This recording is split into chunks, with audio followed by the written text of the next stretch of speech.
escuchen este mensaje. Y este mensaje que hoy empezamos no es necesariamente una serie de sermones, no es algo así, sino que vamos a empezar desde este domingo por las siguientes quizás semanas, seguro meses mejor dicho. Hacer un estudio es profundo acerca del libro del Evangelio de Mateo.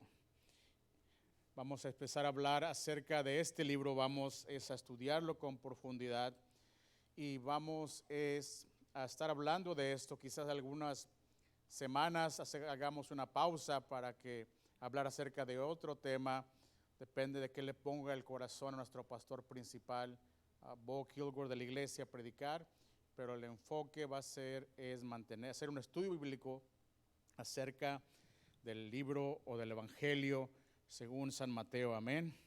Y en cuanto a esta tarde, si le podemos poner un nombre a esta enseñanza o a este estudio, sería es cuando la gracia entra en nuestra historia. Cuando digo cuando la gracia entra en nuestra historia, me refiero no a la historia de la humanidad, aunque entró en la historia de la humanidad, a nuestra historia, a nuestras vidas. Así que todos sabemos que el libro de Mateo es el primer evangelio que encontramos cuando abrimos nuestras Biblias en el Nuevo Testamento, ¿verdad? Es el primero de 4 evangelios, es un evangelio que tiene muchos detalles, que fue escrito muy meticulosamente y que es el primero, pero no es el más antiguo de los evangelios que fueron escritos. El evangelio, según los teólogos, las personas que estudian las escrituras, fue más antiguo, que fue escrito, fue el evangelio de Marcos. Y dicho esto, quiero decirte algo muy importante de entrada.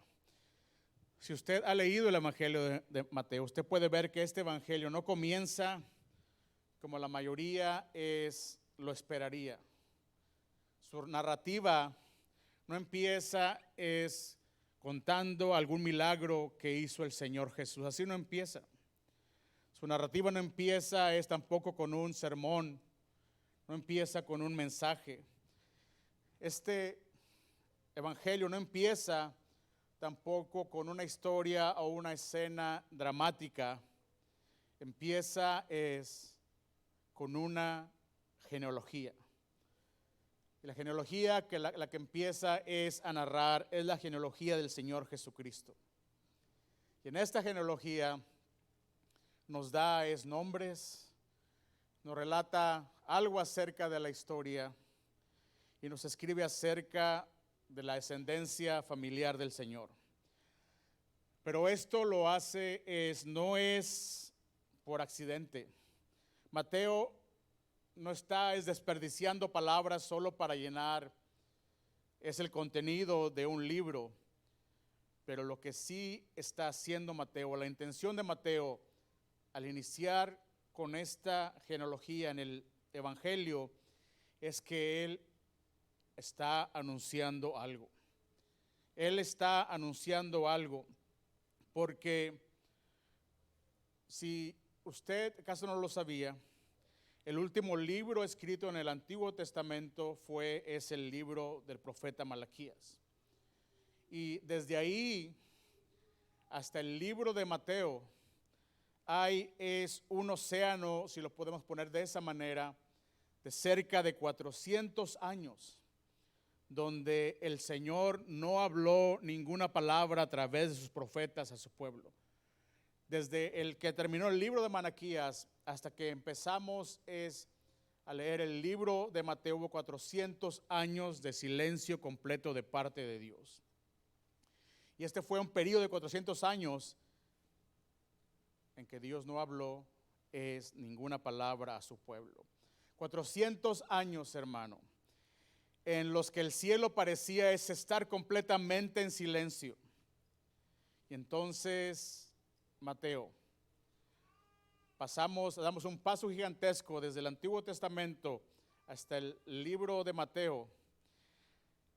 Abre su evangelio y en esencia declara y nos anuncia lo siguiente: que el silencio de esos 400 años, ha llegado a su fin.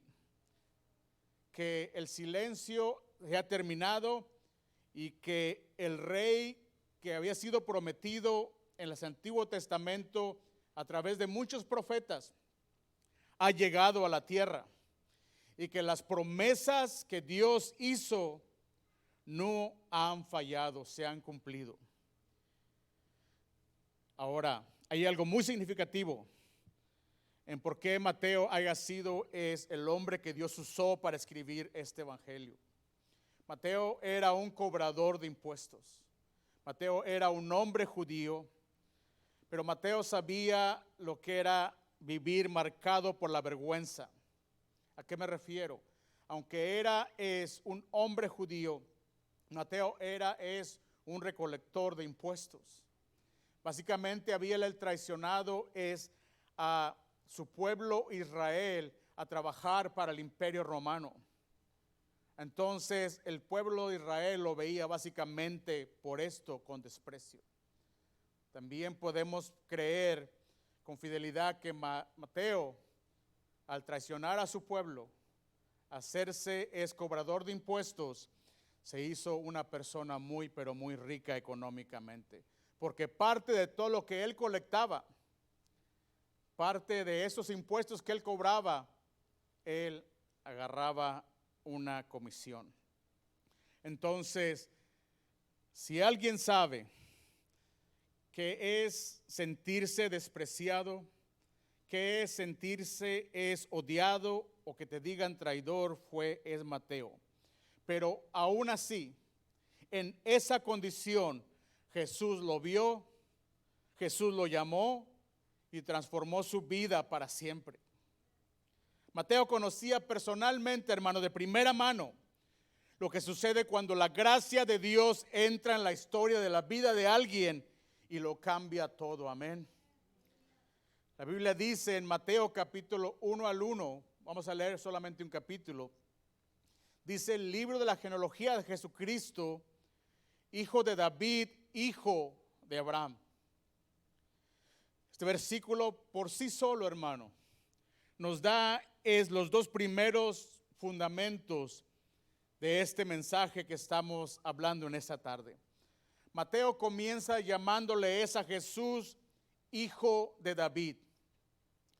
Ahora, este título que él menciona no es un título cualquiera, no es solamente un lenguaje decorativo para adornar en la escritura, no es simplemente un detalle genealógico. Lo que hace Mateo aquí es que le está declarando realeza divina. Dice básicamente que Jesús, hijo de David, quiere decir que el rey que había sido prometido ha llegado, que Él es ese rey, que Jesús es el rey que fue prometido en el Antiguo Testamento a través de los profetas, que iba a llegar. Él ha finalmente llegado a esta tierra. Mateo nos está diciendo que Jesús es el heredero real de los cuales habla el Antiguo Testamento, que Jesús es el Mesías que por tanto tiempo el pueblo de Israel ha estado esperando, que Jesús es aquel. Así que en toda la historia de Israel ha estado apuntando desde el principio, desde el libro de Génesis hasta Malaquías, la escritura ha estado hablando acerca de un profeta que iba a venir, acerca de un rey que iba a venir. Y básicamente Mateo está anunciando que ese rey ha llegado a la tierra. Segunda de Samuel 7, 12 al 13. Vamos a leer lo que se conoce como el pacto que hizo Dios con David. La escritura dice: y cuando tus días sean cumplidos y duermas con tus padres, yo levantaré después de ti a uno de tu linaje, el cual procederá de tus entrañas, y afirmaré tu reino. Él edificará casa a mi nombre, y yo firmaré para siempre el trono de su reino. Cuando tus días se cumplan y reposes con tus padres, Está hablando el profeta David. Levantaré a tu descendiente después de ti, el cual saldrá de tus entrañas, y estableceré su reino. Él edificará casa a mi nombre. Yo estableceré el trono de su reino para siempre.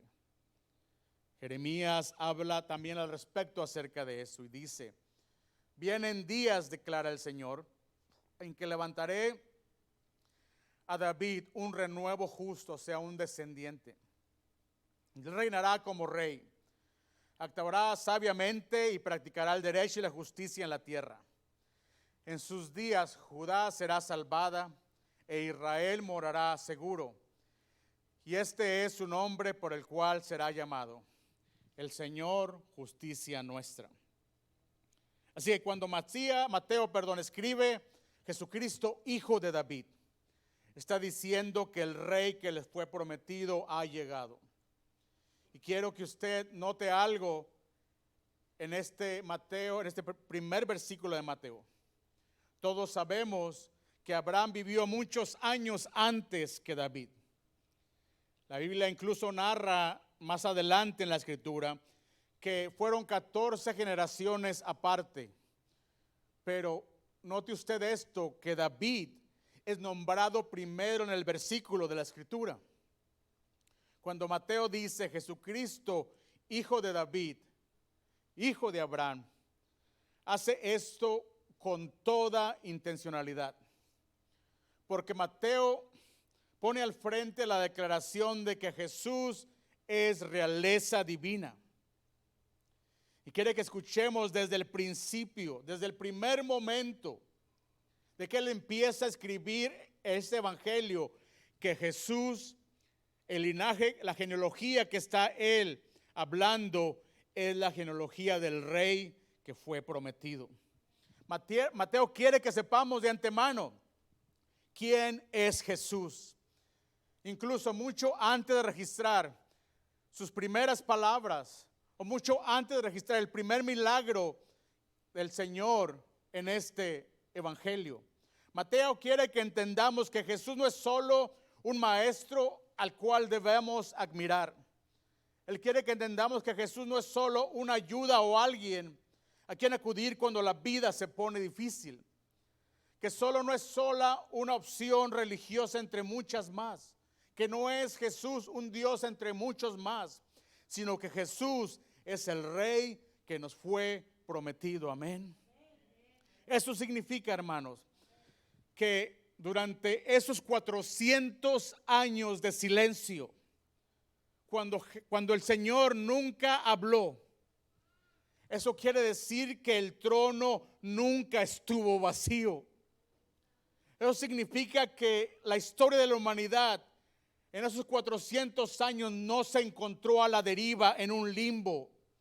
Eso significa que durante esos 400 años de silencio el Señor nunca perdió el control de la historia de la humanidad durante todo ese periodo de silencio.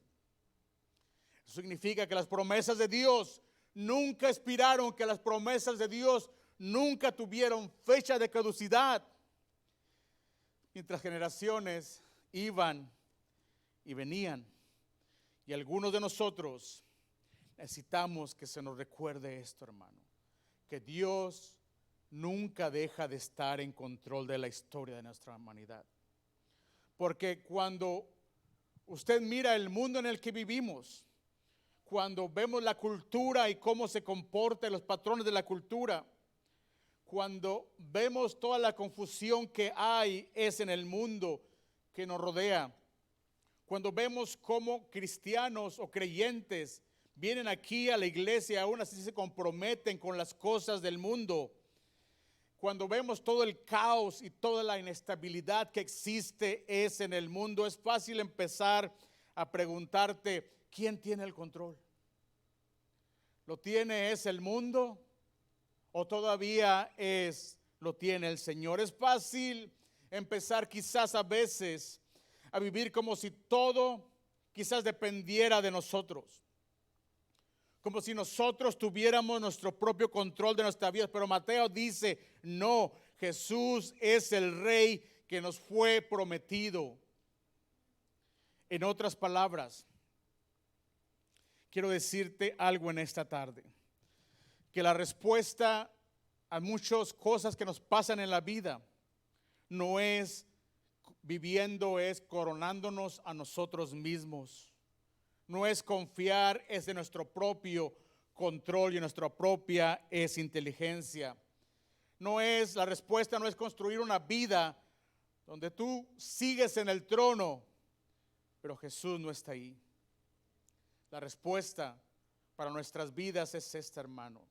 Es inclinarnos, es arrodillarnos delante del Rey que Dios ha enviado. A Él sea toda la honra y la gloria por los siglos de los siglos. Amén.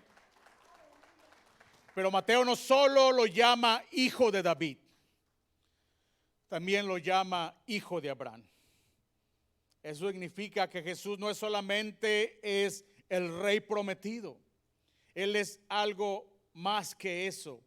Hijo de Abraham significa básicamente lo siguiente, que Jesús es la promesa de bendición del Antiguo Testamento.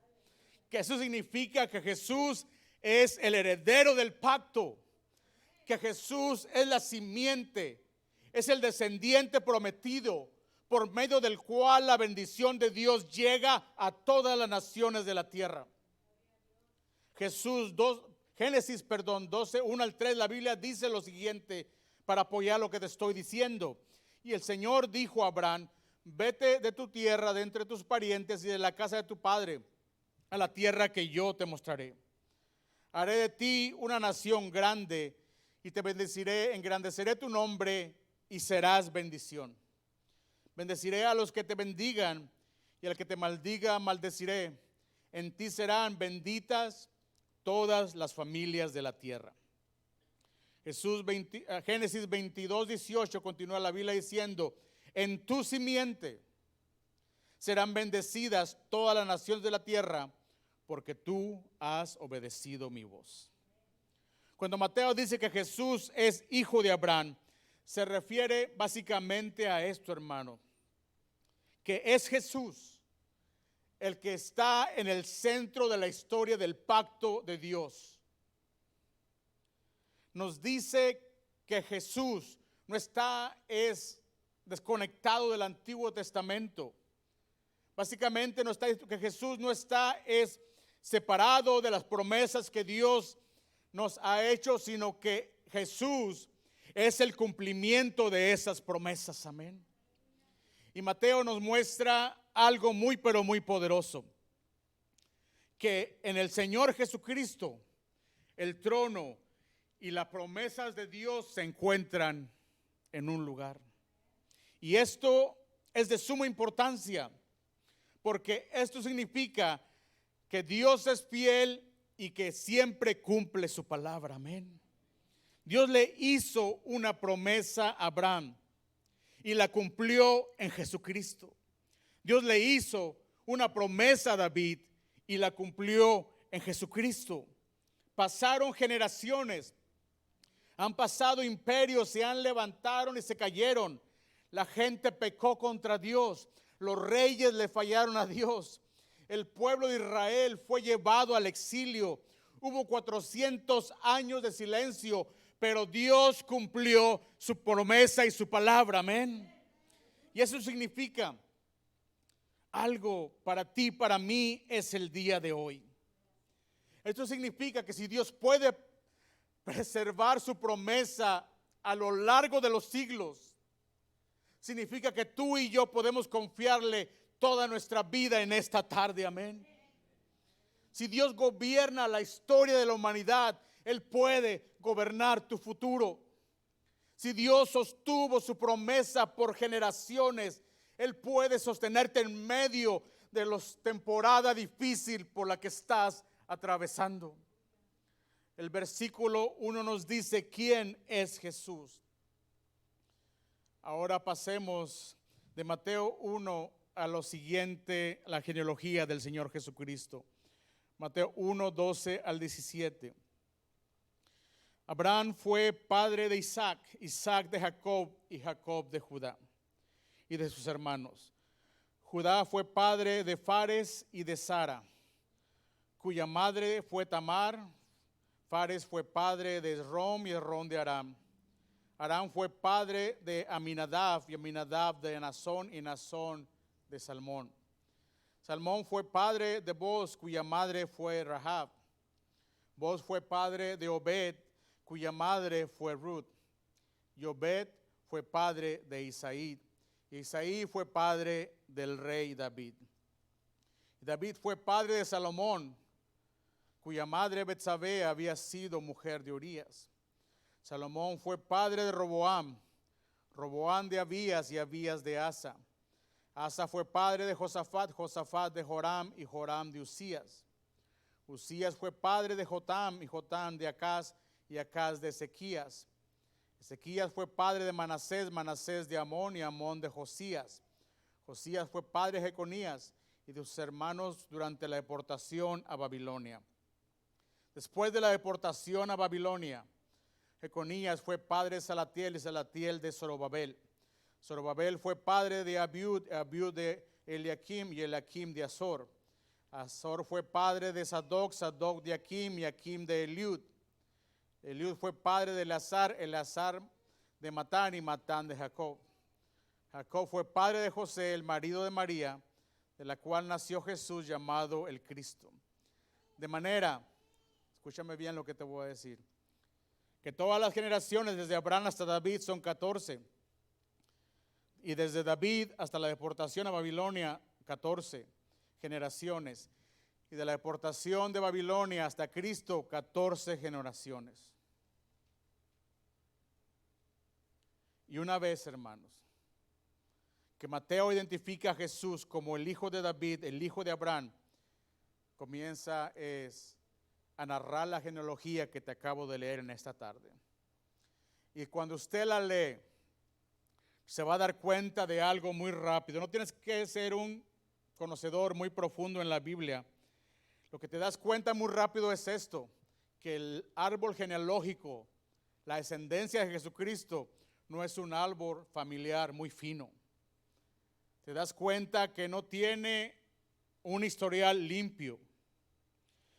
Que Mateo no está acomodando la historia de manera para que la genealogía de Jesús se vea como más respetable o se vea mejor. Mateo no está con esta lista maquillando la línea familiar del Señor Jesús. Mateo menciona a Abraham, pero Abraham es un mentiroso. Abraham mintió cuando dijo que era hermano de Sara para que no le hiciera nada Faraón. Aunque estaba mintiendo a medias porque Sara en verdad era su media hermana. También menciona a Jacob.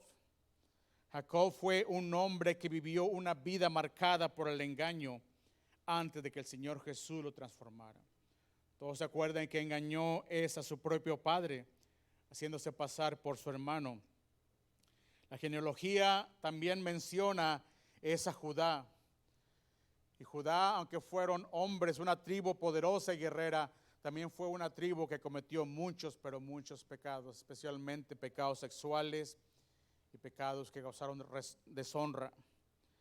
También menciona a Rahab, una mujer de la vida galante, una mujer gentil, pero que Dios usó para proteger a los espías que fueron a investigar la tierra prometida. La genealogía también menciona a Ruth. Y Ruth no era una mujer judía o moabita. De hecho Ruth adoraba a otros dioses antes de venir al judaísmo. Por si fuera poco, también menciona al rey David. Al gran rey David, ¿verdad? Al gran rey David, pero ese grande rey David, hermano, dice la escritura que un día paseaba por los jardines del palacio en los tiempos en que los hombres salen a la guerra. Él no tenía por qué estar ahí. Él tenía que andar con su gente afuera en la guerra. Y dice que cuando él salió, él vio a una mujer muy hermosa llamada Betsabé. y la fue a llamar y la tomó como mujer. Era la mujer de un soldado valiente que él tenía en la guerra. ¿Y qué hizo David? Al tiempo después se dio cuenta que esta mujer estaba esperando un hijo de él. Y en vez de tratar de arreglar las cosas como deberían de ser, él tramó algo en su mente. Él fue y mandó llamar a Urías de enfrente de la batalla. Y lo trajo al palacio real, lo recibió, lo abrazó, lo emborrachó y le dijo: ¿por qué no vas a dormirte con tu esposa? La intención de David era que él tuviera relaciones íntimas con su esposa y así resolver el problema que lo tenía sufriendo a él. Pero este hombre resultó ser un hombre mejor que él. Y él se rechazó a ir a acostarse con su esposa. Entonces, ¿qué hace David después? El hombre se regresa a la guerra. Y no solo se regresa a la guerra, sino que David le da una carta escrita por su puño y letra. Y básicamente esa carta que él llevaba al general que estaba en la batalla. Decía lo siguiente. Decía: ponme Urías en el frente de la batalla. Entonces este hombre, el gran rey David, un hombre con el corazón conforme al corazón de Dios, también es un asesino y como del todo adulterio. Y Mateo, hermanos, hace esto para cuando usted y yo leamos esta escritura. Pone todos estos nombres con un propósito. Sepa que en Jesucristo todos tenemos esperanza. Jesús menciona reyes, algunos justos. Jesús menciona reyes, otros malvados. Algunos fueron fieles, otros fueron corruptos. Él menciona nombres y generaciones y una historia familiar llena de decepciones, de fracasos. Esta genealogía, hermano, fueron genealogías llenas de dolor, de compromisos. Se comprometieron con las culturas, adoraron a los dioses mundanos de la época. Esta genealogía está llena de familias que sufrieron o pasaron por escándalos. Y vemos las consecuencias que estas genealogías sufrieron a causa de su pecado y su desobediencia para Dios. Mateo no está con esto mostrando algo. Esto es lo que nos quiere decir con toda esta lista de nombres, que Jesús no entró a la historia en una genealogía o en una familia ideal, que Él entró a la historia en una genealogía como la de nosotros, como una genealogía real, que todos tenemos en nuestras familias ovejas negras, o quizá nosotros fuimos las ovejas negras. Él no entró en la historia de una familiar perfecta. Jesús entró a la historia a una genealogía familiar de familias rotas, fracturadas. Jesús no entró en una historia familiar donde estaba todo ordenado y limpio. Él entró, hermanos, fue parte de una genealogía que estuvo marcada por el pecado, que estuvo marcada por la vergüenza, que estuvo marcada por el dolor, por la rebelión de algunos de ellos contra Dios y por la ruina a la que fueron cuando desobedecieron al Señor. ¿Y por qué Jesús entra en estas genealogías o en nuestra historia? Porque Jesús, hermano, entró en nuestra historia dañada por el pecado para redimir a personas gravemente heridas por el pecado. Algunos de ustedes saben exactamente lo que se siente cargar con el peso de su pasado. Algunos saben lo que es vivir perseguidos por su historia pasada. Algunos saben lo que es sentirse marcados por cosas que pasaron en su familia, por cosas que pasaron en tu niñez, por decisiones que tomaron que no fueron buenas, por las cosas que pasaron en sus relaciones personales, por los fracasos, por el pecado y todo eso los marcó. Algunos todavía cargan las etiquetas, cargan vergüenza, cargan patrones de conducta y cargan heridas que han venido llevando ya por mucho tiempo. Algunos siguen cargando cosas que nadie ve en ti, pero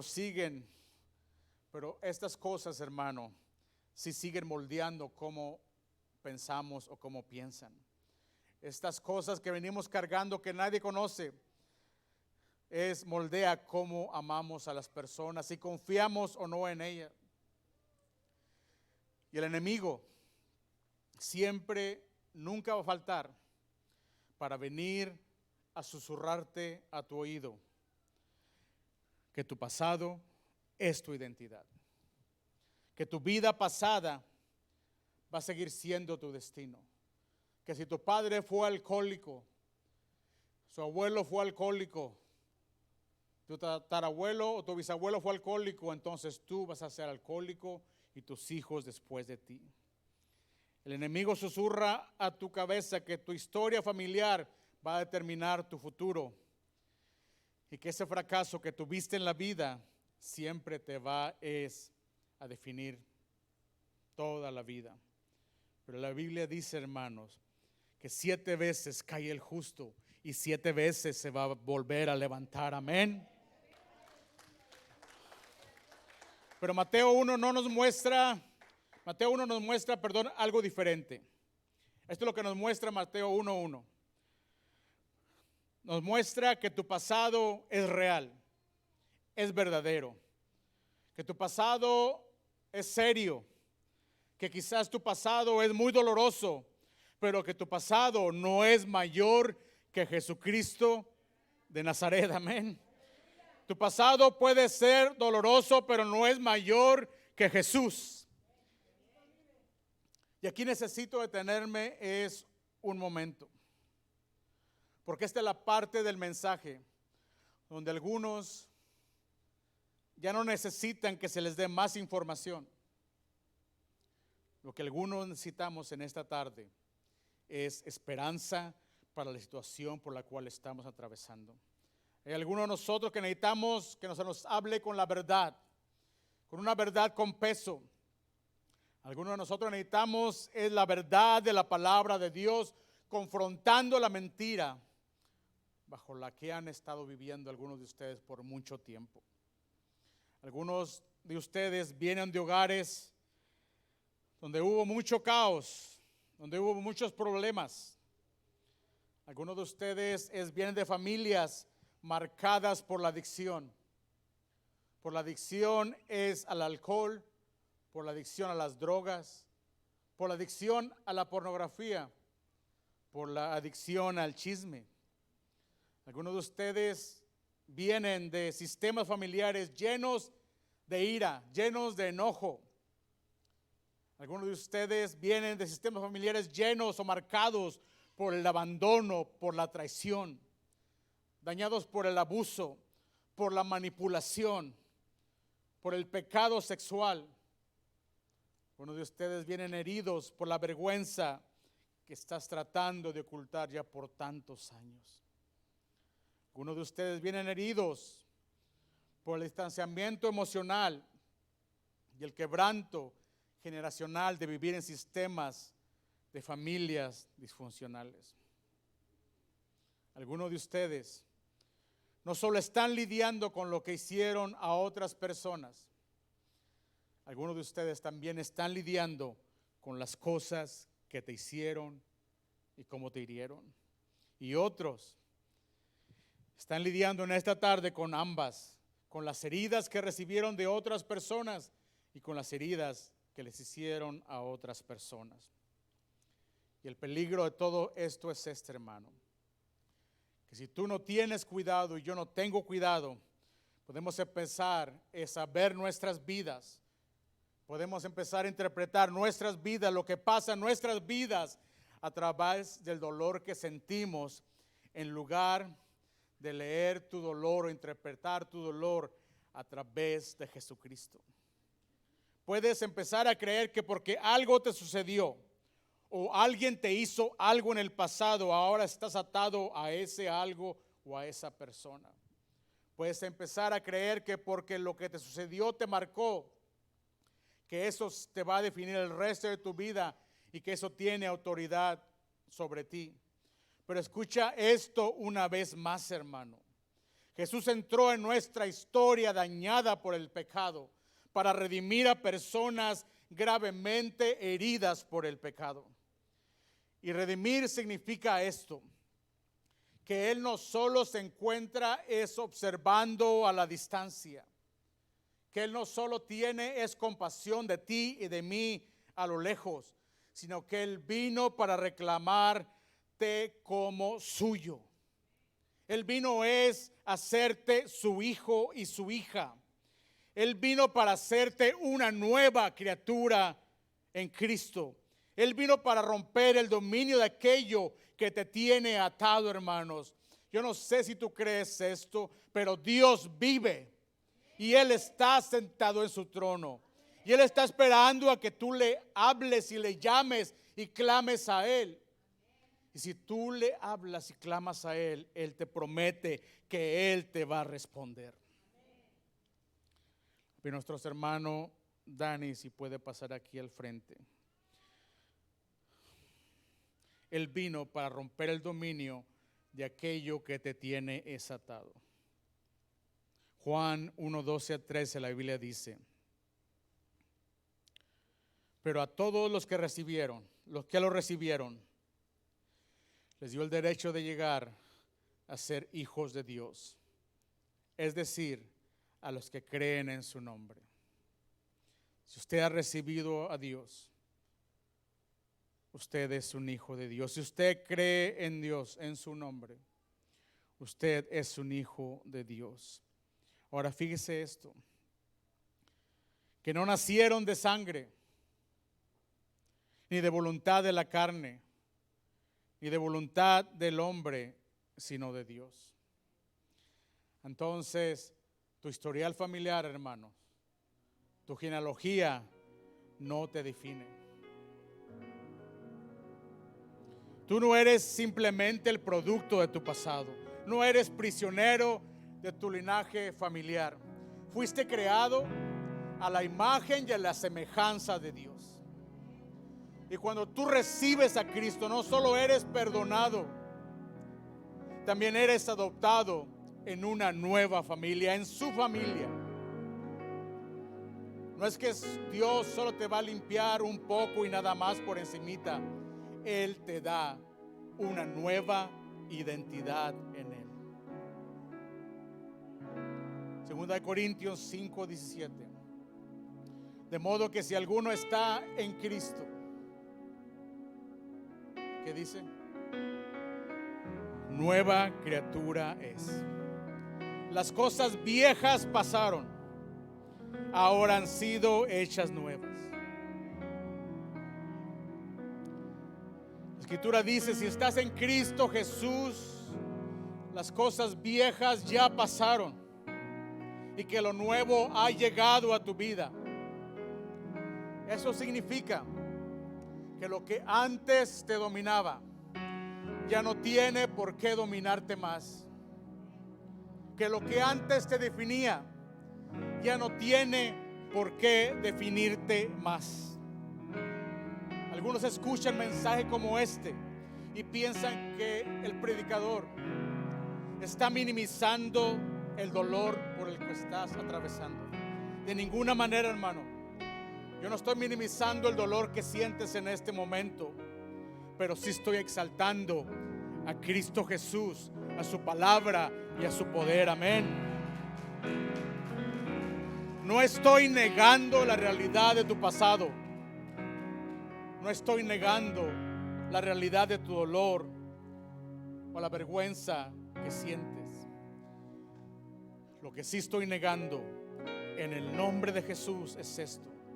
Es el derecho a esas cosas de sentarte en el trono de tu vida, que solo le pertenece a Jesucristo. Algunos necesitan escuchar esto de una forma más directa. No tienes que seguir cargando con las etiquetas que tu pasado te puso.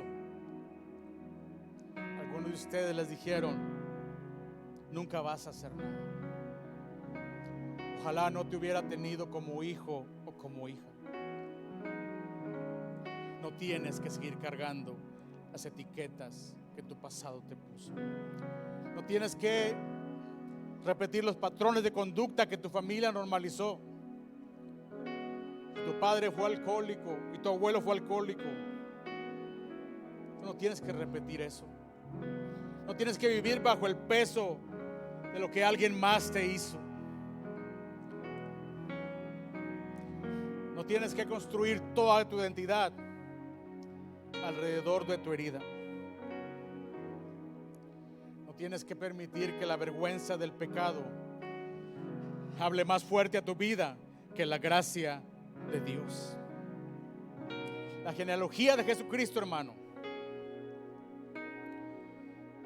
que nos relata Mateo, es una prueba de algo poderoso. Jesús no se intimida ante historias de familias rotas. Él no se intimida ante historias de personas con vidas dañadas, con vidas llenas de pecado, por más difíciles que éstas sean. Él no se intimida de esas vidas. Él viene y entra esas vidas a rescatarlas. Algunos de ustedes han estado viviendo como su historia familiar, como su historia de vida personal fuera demasiado desordenada o está demasiado dañada para que lo alcance la gracia de Dios y los pueda redimir. Escucha esto: Jesús no se intimida ante esas cosas, hermano. Y Jesús no se intimida ante esas cosas porque Él se especializa en redimir las almas perdidas de los seres humanos.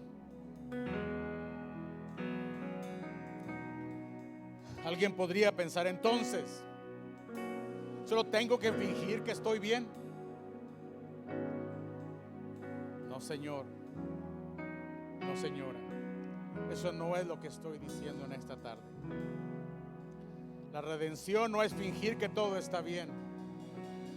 La redención significa traer a la luz lo que ha estado oculto en tu vida por mucho tiempo y entregárselo a Jesucristo en esta tarde para que Él te redima. Amén.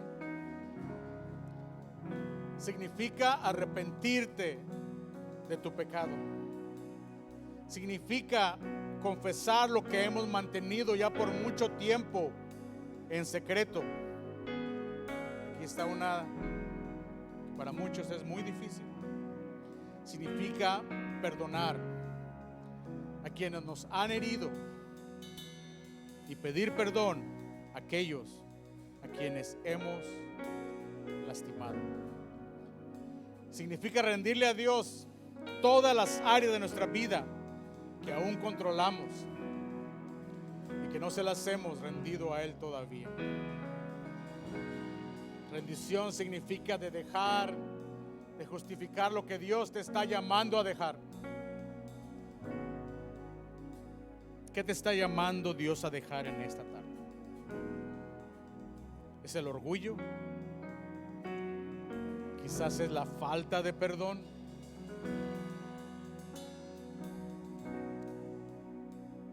Quizás lastimaste a alguien, no has podido aún pedirle perdón.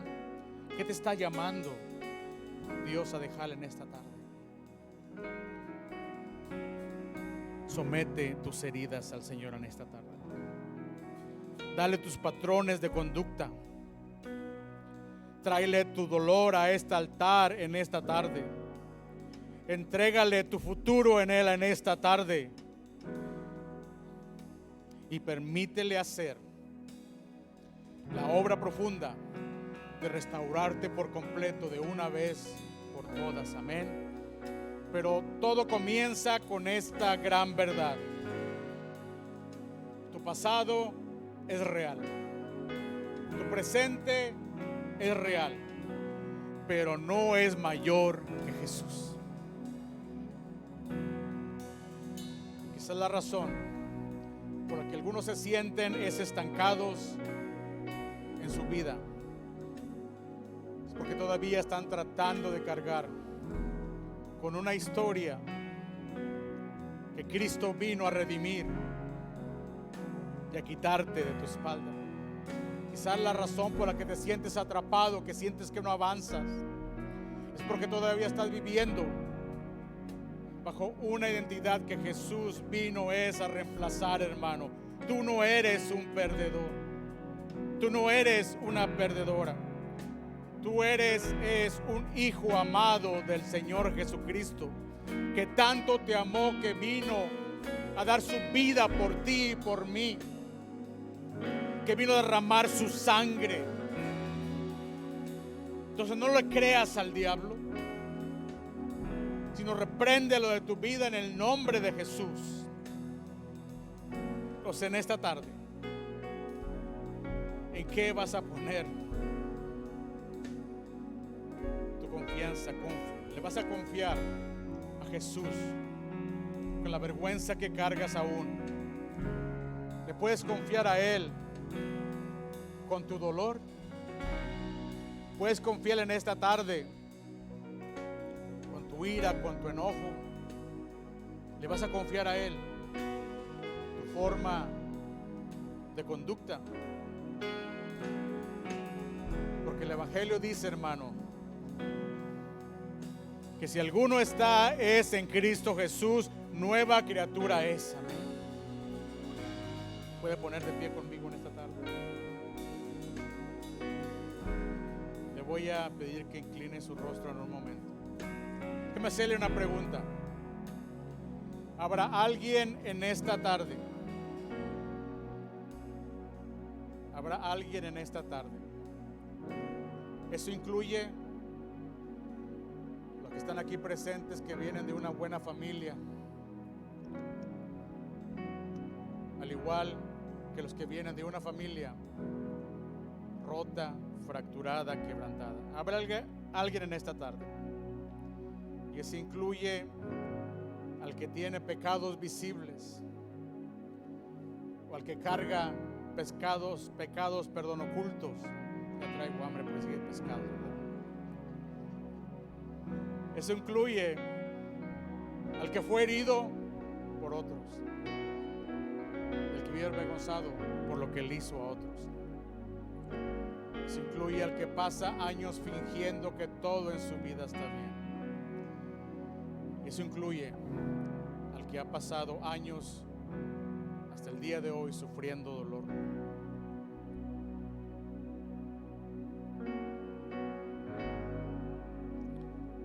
¿Habrá alguien en esta tarde?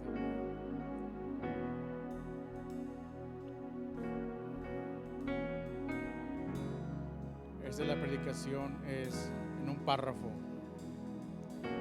Este es el fundamento de fe que queremos es declarar en esta tarde, llevarlo a nuestro corazón. Mi pasado es real, nadie lo está poniendo en cuestión, pero no es mayor que Jesús. Su gracia lo cambia todo. En Él puedo ser hecho nuevo. Confiaré en Él, recibiré su gracia y seguiré el camino a donde Él me guía. Amén. Le gloria a Dios en esta tarde.